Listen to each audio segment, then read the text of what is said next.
Okay, so we're going to demonstrate the proper way to load our XML muzzle loaders.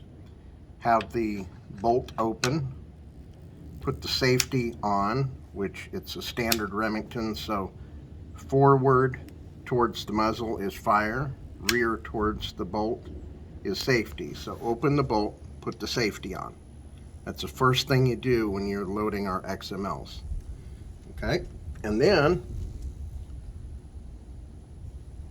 we're going to show the proper Rest way. it on your foot. Okay, but then we're going to show the proper way to load the powder with a muzzle brake using a funnel. Obviously, we're using a funnel so the powder doesn't come out in the port holes of the muzzle brake. These are pre-charged vials of gunpowder of Smokeless Muzzleloader N120 for our testing. And we normally dial it in with Muzzleloader N120, but then we recommend 69 to 73 grains of H4198 for most game hunting with the Pittman Aeromax 325 or 328 Pittman Aeromax hardcores. Okay, so bolt is open, safety's on. We're going to charge the weapon now with the pre-measured gunpowder, and you simply pour the powder in the funnel. These are glass, so they're not going to have static like most plastic vials do. We recommend the glass vials. We have that in our instructions we give our customers. Leave your funnel in because your funnel will now also serve as a drop tube guidance for loading the projectile. Now, these projectiles do not come sized, so I'm going to show you how easy it is to size. I won't show you the die setup yet because it really is personal preference. This die has already been set up and adjusted with the wrench.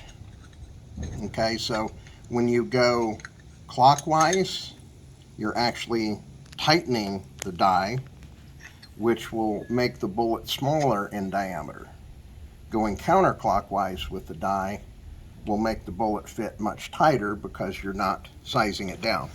So these are .452 in diameter, and we're approximately bringing it down to .449 or .450 by placing the projectile in the die, pushing the ram up slowly, and you can do it in a sequence of pats or pushing. It's a matter of preference. And we normally do a 2-pass. So after the bullet is sized, you can see the sizing striations on the jacket. Put the projectile in nose first and run it through one more time. Now this bullet should be sized for this specific barrel. If it is, you drop it down.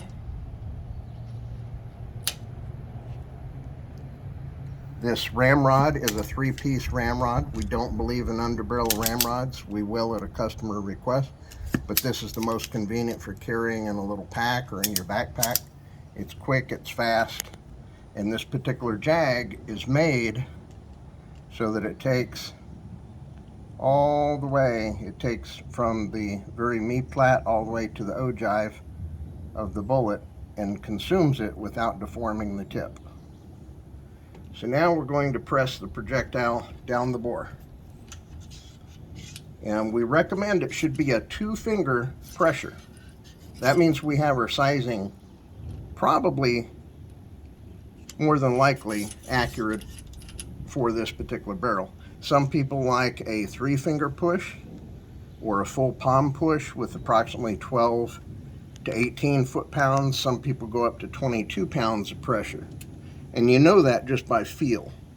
But we believe in the 2-finger method, and that seems to be most accurate as our customers are getting quarter MOA to no worse than half MOA at 100 yards. So bolts open, safety's on, powder is in the barrel, and we've charged it with a projectile. And now I'm going to show you the proper way to do the modules. Okay, the module is your ignition source. What you want to do is push the bolt up approximately 1.5 inches with your left hand, assuming you're right-handed. Put your thumb on top of the bolt to hold the bolt, and you'll take the module in about a 45-degree angle. You'll place it on the bolt head, and then you'll aggressively close the bolt.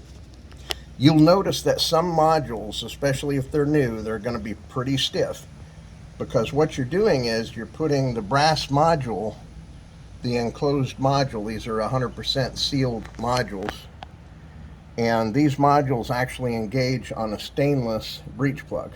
So they're designed to be malleable, so you get a 100% seal instead of the cut case design that some manufacturers use, like Remington, UML, and other manufacturers and people that make muzzleloaders.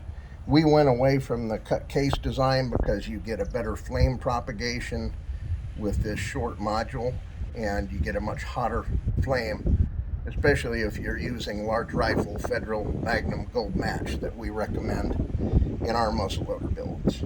Okay, so the rifle is ready to go. It's still on safety because of our first step of putting the weapon on safety after opening the bolt, and we're going to dial this baby in. So that's the next step and the next video.